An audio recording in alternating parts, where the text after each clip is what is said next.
Christian. These 20 women have worked so hard on this book, and I'm proud of each and every one of them. And I just couldn't ask for a better team. We work together, we work things out, and it's just been really growing experience for everybody here. So I wanted to say that, thank you, that we are, let's see, I don't know, how many of you have ever thought of writing a book? Hands, please. Me too, that was my dream.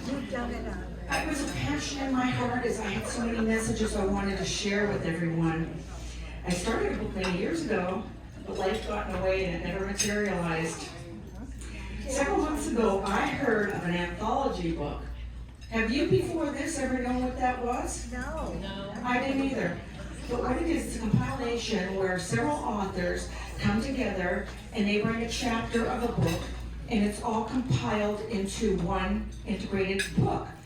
And we decided to do it on overcoming our obstacles and finding success in ourselves, and we've done it.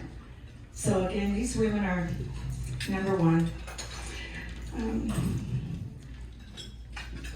Somebody would ask me, they said, how did you get into this? How did that happen?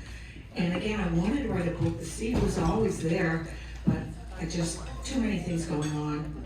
And then I heard about the anthology, and I thought, this is it. This is what I want to do. So I'm a big prayer person, so I prayed, and I said, Lord, help me find a anthology that will fit. And I searched, I didn't find many anthologies at all, let alone when it was suitable.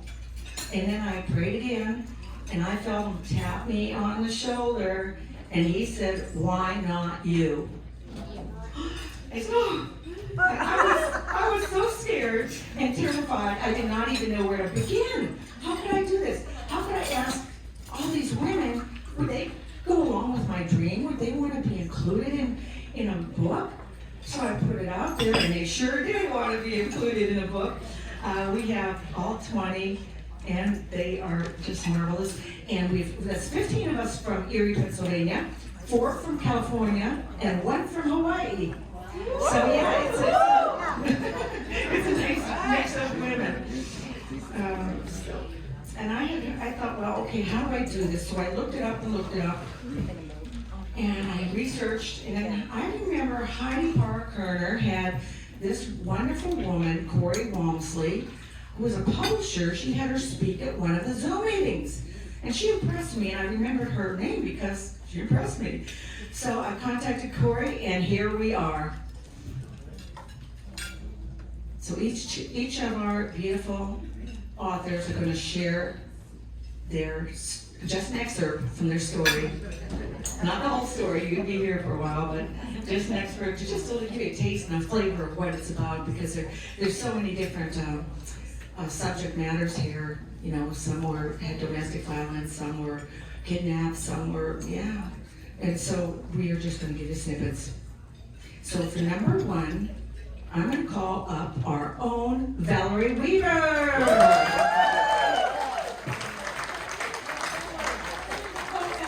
I made a mistake. I was supposed to say, please hold your applause until the end and clap for everyone, okay? Thank you.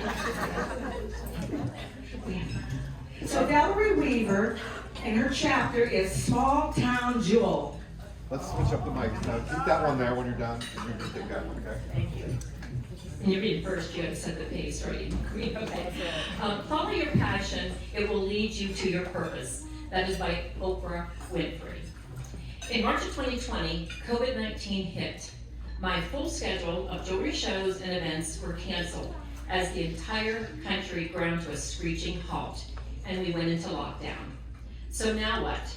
I had many emotions: fear, panic, and disbelief. How was I going to survive?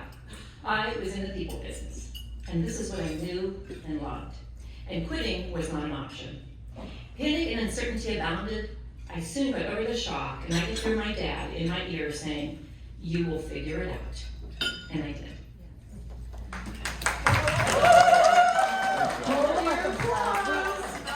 Hold your applause, It's please. all right, we can't contain Okay, next, everyone knows Janet Kassir, the scarf lady, with her new business. Here you go, Janet. And her chapter is Because I Knew knew you. She wants to tell you.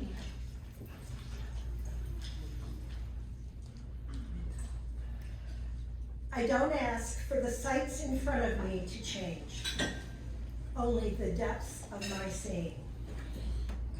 I quote. It was a quiet evening, like the others, as we sat on the veranda with my husband and my new Lebanese family.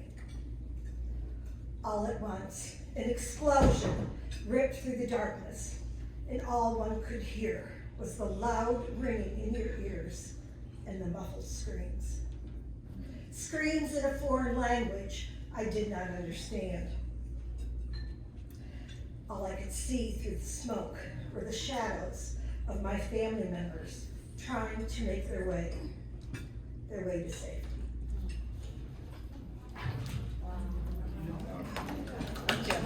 Thank you, Janet. You got mine, Beatrice. Next, we have our own pastor, Vicki Jones. Vicki, come on up.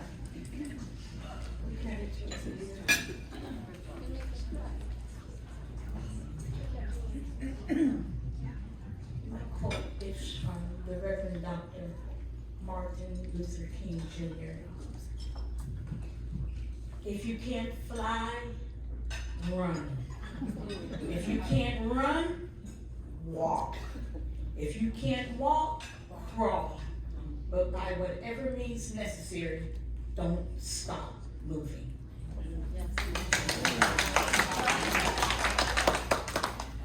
I told my oldest son about this anthology book and how it was taking me totally out of my comfort zone. His response was, "Mom, you have to expand the zone that you're comfortable in." Great advice from a son to his mother. He was 100% right. There comes a time, a moment in time, when you simply must step out, throw caution to the wind. When stepping out, you don't get to call the shots, but you do get to have the experience. Thank you, Vicki. Next, we have our Susan Nyberg Stetson.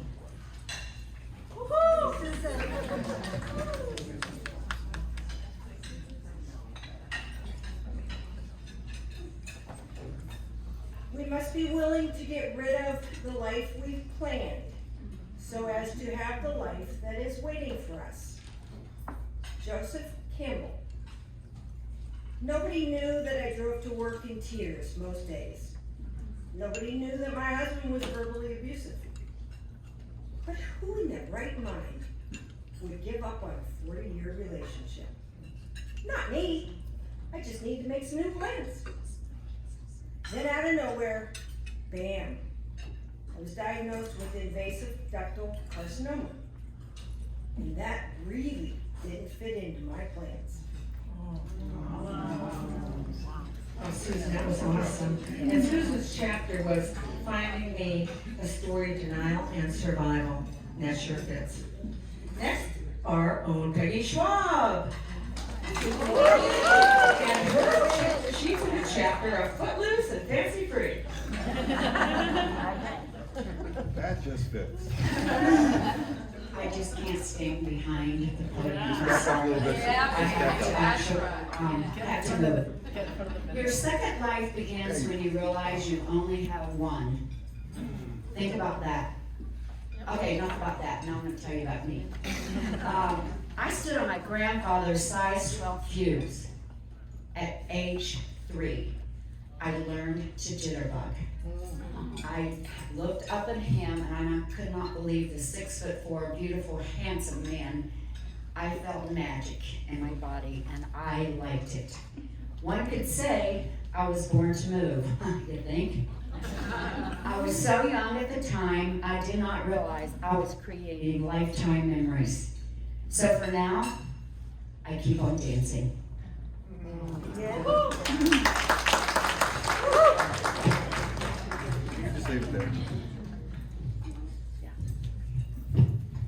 Thank you so much, Peggy.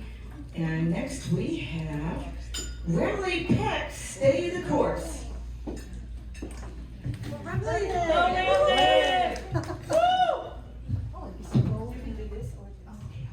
Hi, everybody.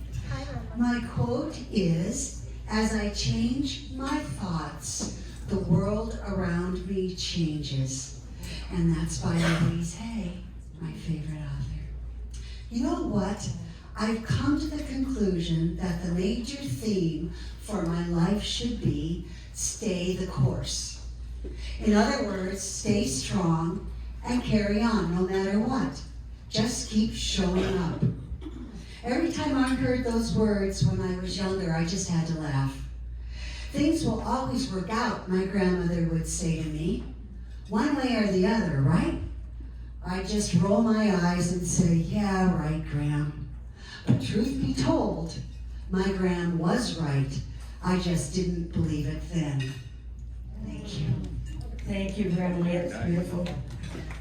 Okay, following Remley was going to be Dr. Gay Anderson Miller. And her chapter is Now I Know.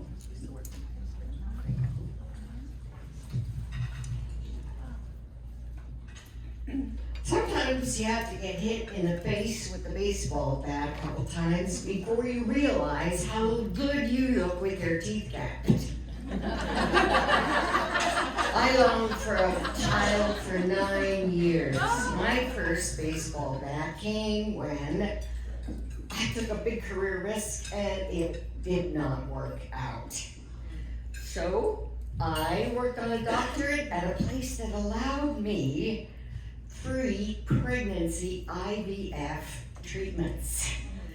4 treatments, 4 times, and the 4th time it worked. At 41 years of age, I had a baby. Teeth capped. Don't be afraid of taking a leap. Get ready for the baseball bats and let your teeth get capped. Thanks. Thank you, Gay. We next have our Tammy Ward.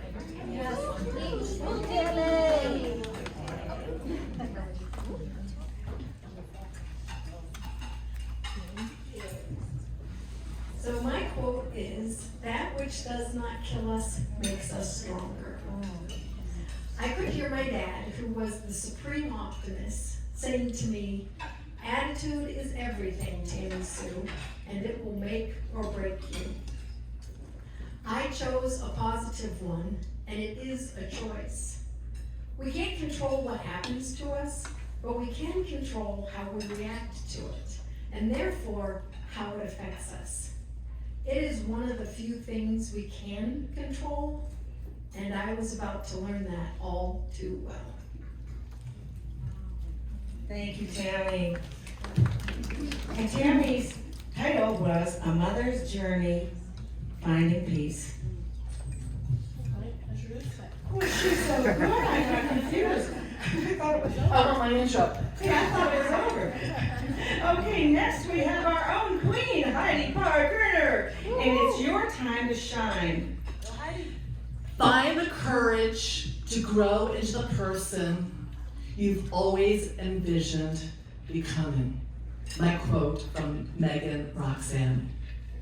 I was the nerdy girl in school, picked last for team sports, bullied by my peers, very few friends. I longed to be one of the popular girls I envied. They walked into the room confident. The girls wanted to be their friends. The boys wanted to go steady with them. My father came home and announced we'd be moving to Erie, Pennsylvania due to a bank merger. I screamed, I'm not going! However, a whisper in my soul said, it's your time now, Heidi, to shine. Thank you, Heidi. Next we have have our own Bonnie Conley, and her chapter is The Warrior Within. Bonnie?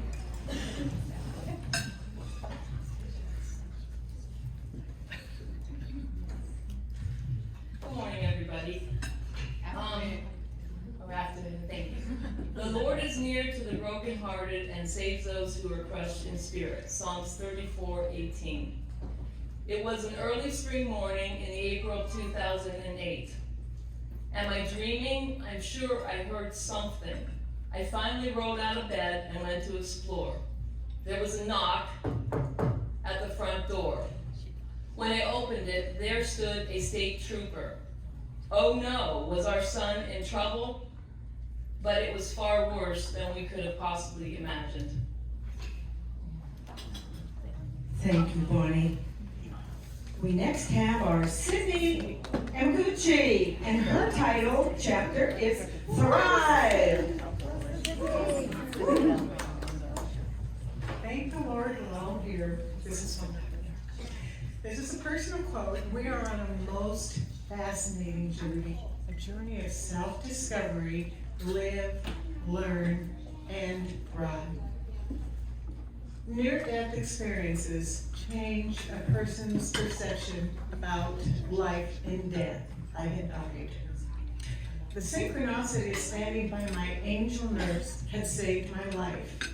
Basilar arterial dysfunction was the culprit. Blur describes the next few years of my life: physical rehabilitation, learning to talk, learning to walk, forming new neural pathways, attempting to repair a screwed up brain, it's still hanging in, and 3 children to raise. Thank you. Thank you, Cindy. And now we have our Valerie Balzer. And her chapter is Life in an Ever-Changing Adventure. Oh, life is an ever-changing adventure. It is. It is. My mission in life is not to just survive, but to thrive. And to do it with some passion, some compassion, some humor, and some style. Maya Angelou. The energy in that place and the panoramic views over the James River were awesome. Then one afternoon, during a yoga session, I remember being on my back in Shavasana, when one of the instructors said, "There's nothing left to do." That's when the floodgates opened, and I cried for the first time since, well, I have no idea how long it's been. I'm talking tears running down my cheeks.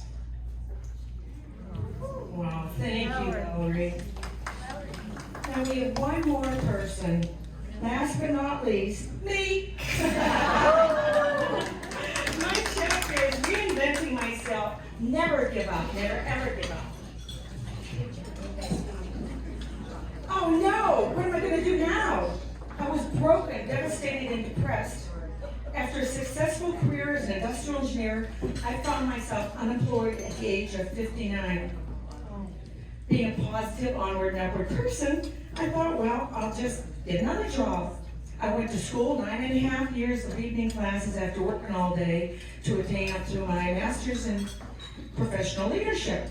I had experience, I had credentials, and I had references. So off I went. Back I came. I was absolutely devastated to understand and to realize that they don't want me anymore at that age. They erroneously thought that I'd be retiring in a couple of years. Well, that didn't happen. And so they didn't want me there, so I cried, I felt dejected, I was hurt, I felt worthless, and I prayed. Then I thought, okay, it's time to reinvent myself. Stay tuned for the rest in the book.